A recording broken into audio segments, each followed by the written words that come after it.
प्यारे बच्चों, कल हमने टाइप्स ऑफ रिलेशंस के बारे में पढ़ा था, जहां पर हमने पढ़ा था रिफ्लेक्सिव रिलेशन, सिमेट्रिक रिलेशन और ट्रांजिटिव रिलेशन के बारे में। कल हमने उनकी डेफिनेशंस भी पढ़ी थी। आज इन्हीं तीन रिलेशंस के बारे में हम कुछ क्वेश्चंस, कुछ एग्जांपल्स लेंगे। ये जो हम एग्जांपल्स, क्वेश्चंस ले रहे हैं, ये एनसीईआरटी की एक्सरसाइज 1.1 में से लिए जा रहे हैं। ये एक्सरसाइज 1.1 से ही कुछ प्रॉब्लम्स ली जाएंगी। तो कुछ प्रॉब्लम्स हमने यहां ली हुई हैं, 3 प्रॉब्लम्स हमने यहां लिखी हुई हैं। कुछ रिलेशंस यहां लिखे हुए हैं 3 क्वेश्चन की फॉर्म में, और हमें ये चेक करना है कि ये जो रिलेशंस हैं रिफ्लेक्सिव, सिमेट्रिक और ट्रांजिटिव हैं या नहीं है, या इनमें से कौन कौन सी प्रॉपर्टीज होल्ड करते हैं। हम शुरू करते हैं पहला क्वेश्चन।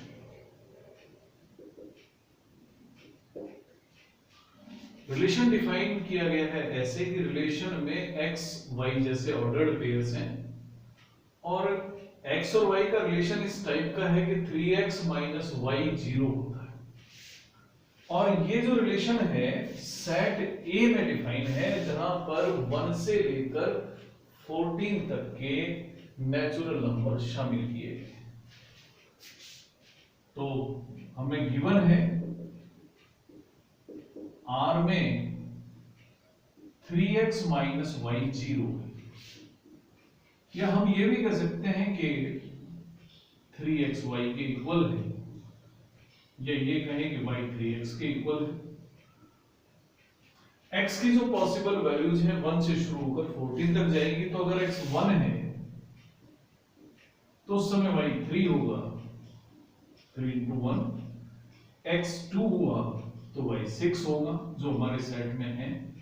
x 3 होगा तो y 9 होगा। x 4 होगा तो y 12 होगा। x 5 होगा तो y 15 होना चाहिए। लेकिन हमारे पास जो y है वो लेना है 14 तक के एलिमेंट्स में से, तो इसलिए जब मैं x 5 रखूंगा y 15 आता है, तो वो एक ऑर्डर्ड पेयर R में शामिल नहीं होगा। तो R में जो ऑर्डर्ड पेयर हैं वो ये 1 के साथ 3, 2 के साथ 6, 3 के साथ में 9 और 4 के साथ 12, 4 ऑर्डर्ड पेयर्स इसमें। पहला हम चेक करें कि क्या रिफ्लेक्सिव रिलेशन है। तो रिफ्लेक्सिव रिलेशन के लिए हमने बताया था कि किसी सेट में जितने एलिमेंट्स दिए जाएं वो हर एलिमेंट अपने आप से रिलेट हो जाना चाहिए। अब यहां पर हम देखते हैं कि 1 का रिलेशन 1 से नहीं है, 2 का 2 से नहीं है, 3 का 3 से नहीं है। तो इसका अर्थ ये हुआ कि ये रिलेशन रिफ्लेक्सिव नहीं है। तो जब हमें लिखना होता है और कोई रिलेशन पर्टिकुलर टाइप का नहीं होता है, तो हम जस्ट एक एग्जांपल दे सकते हैं। हम लिखेंगे it is not reflexive. It is not reflexive. क्यों नहीं है उसका एक एग्जांपल हम दे सकते हैं। As 1 belongs to set A, but 1 is not in R. कि 1 R में नहीं है, ये एक एग्जांपल है। आप दूसरा एग्जांपल भी दे सकते हैं, जैसे 2 के लिए दे सकते हैं। तो इसलिए रिफ्लेक्सिव रिलेशन नहीं है। दूसरी बात आती है कि क्या ये सिमेट्रिक है।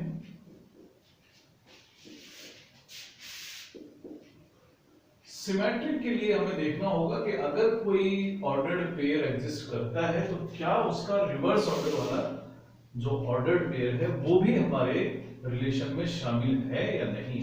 जैसे हम एक ऑर्डर्ड पेयर लेते हैं 1 3। अगर 1 3 ऑर्डर्ड पेयर हमने लिया है और 3 1 हमारे पास है तो ही सिमेट्रिक होगा, अन्यथा ये नहीं होगा। कई बार ऐसा होता है कि एक ऑर्डर्ड पेयर का जो इनवर्स ऑर्डर्ड पेयर मिल जाता है, 2 का मिल जाता है, लेकिन तीसरे चौथे का नहीं मिलता।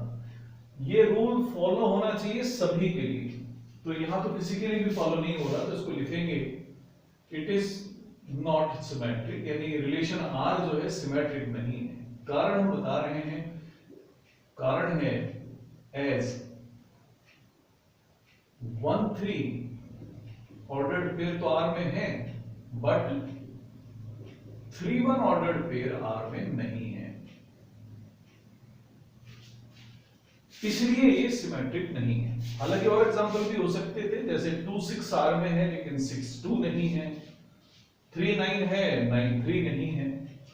तो एक ही एग्जांपल सफिशिएंट होता है अगर कोई रिलेशन पर्टिकुलर टाइप का नहीं है। ट्रांजिटिव भी चेक करें, तो ट्रांजिटिविटी के लिए हमें 3 ऑर्डर्ड पेयर चाहिए होते हैं।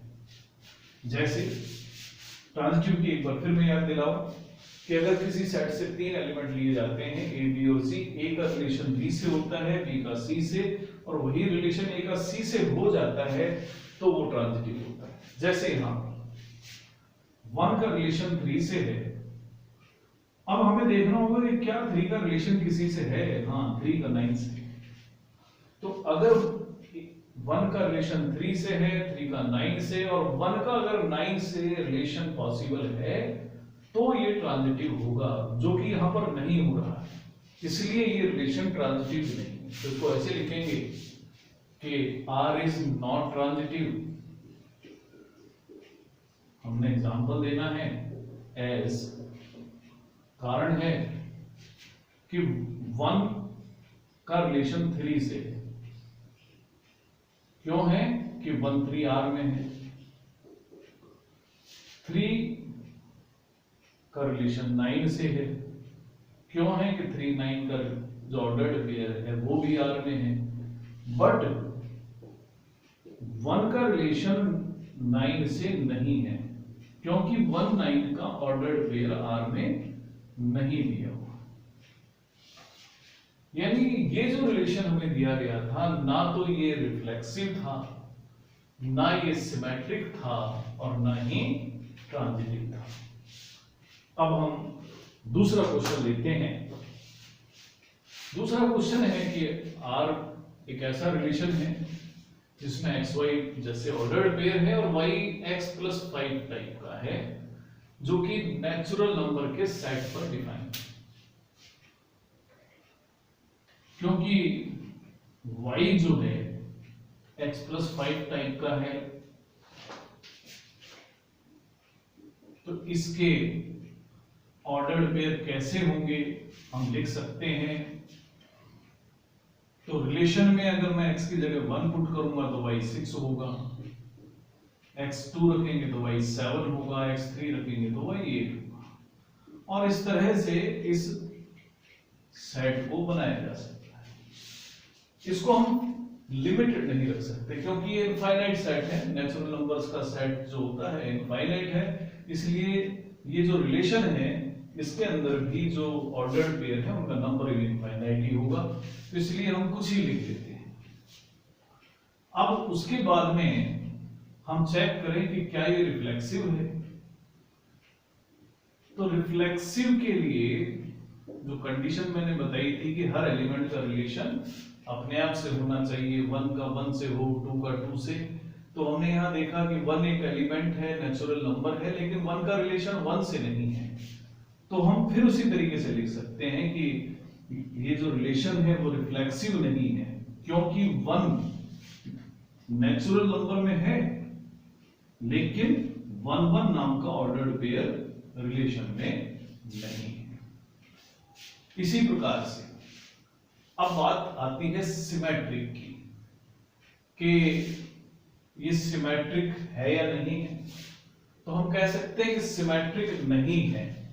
कारण बताने के लिए हमें सिर्फ एक एग्जांपल देना होगा। हम कहेंगे कि 1-6 तो R में है, लेकिन 6-1 R में नहीं है। कारण देके हम समझा सकते हैं कि 6-1 क्यों नहीं है। कि अगर मैं x की जगह 6 रखूंगा तो y 11 आना चाहिए था, ना कि 1। तो 1-6 तो R में है, लेकिन 6-1 नाम का ऑर्डर्ड पेयर R में नहीं है। इसलिए ये सिमेट्रिक भी नहीं है। अब बात आती है ट्रांजिटिव है या नहीं है। इसके लिए मुझे कम से कम 3 ऑर्डर पेयर चाहिए होंगे।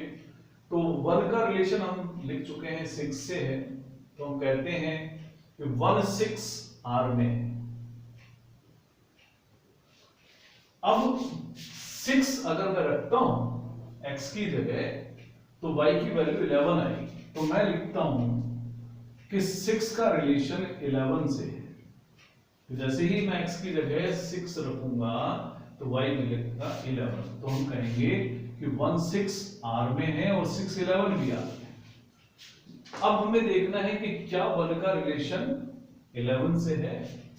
तो अगर मैं यहां पर x की जगह 1 रखता हूं तो y आता है 6, जबकि आना चाहिए था 11। तो हम लिखते हैं कि 1 का रिलेशन 6 से है, 6 का 11 से है, बट 1 का 11 से नहीं है, क्योंकि 1 11 नाम का ऑर्डर्ड पेयर रिलेशन में नहीं है। क्योंकि अगर 1 और 11 का ऑर्डर्ड पेयर होता तो x की जगह 1 पुट करने पर y 11 आना चाहिए था, जबकि आता कितना है?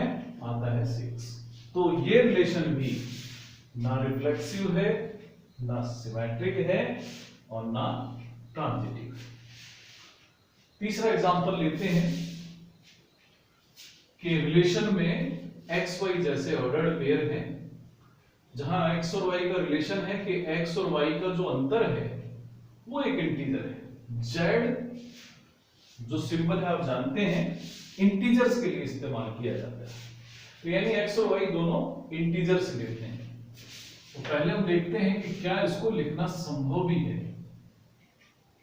कई बार एक एक एलिमेंट को रोस्टर फॉर्म में लिखना संभव नहीं होता। रिलेशन को डेफिनेशन के हेल्प से ही हम उसको लिखते हैं। तो हम देखते हैं कि क्या x माइनस वाई एक इंटीजर है, ये रिलेशन दिया हुआ है, वो रिफ्लेक्सिव है या नहीं है। तो R में दिया हुआ है कि x माइनस वाई एक इंटीजर है। तो हम इसको चेक करते हैं। लेट x कोई भी इंटीजर लिया, x बिलोंग टू z। अब मैं देखना चाहूंगा कि क्या x माइनस एक्स करेंगे तो इंटीजर आएगा। तो जो डेफिनेशन है रिलेशन की हम उसको यूज करते हैं और x y की जगह भी x ही रखते हैं, तो x माइनस एक्स मिलता है हमें 0। ये 0 जो है एक इंटीजर है, z में आता है। तो यानी इसका मतलब हुआ कि हम कोई भी एक इंटीजर लें, उसमें से उसको माइनस करें तो वो एक इंटीजर होगा ही होगा। इट इंप्लाइज दैट x नाम का ऑर्डर्ड पेयर हर हालत में रिलेशन में होगा ही होगा। इसका मीनिंग हुआ कि every element of integers is in this relation. तो इसका मतलब हुआ कि ये R जो है वो रिफ्लेक्सिव।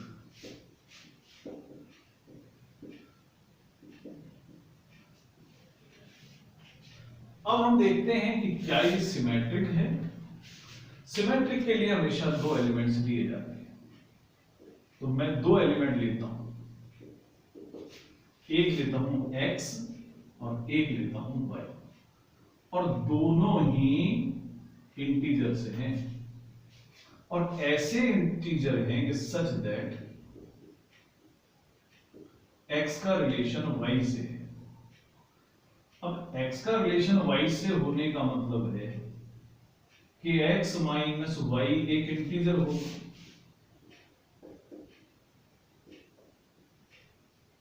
तभी पॉसिबल है।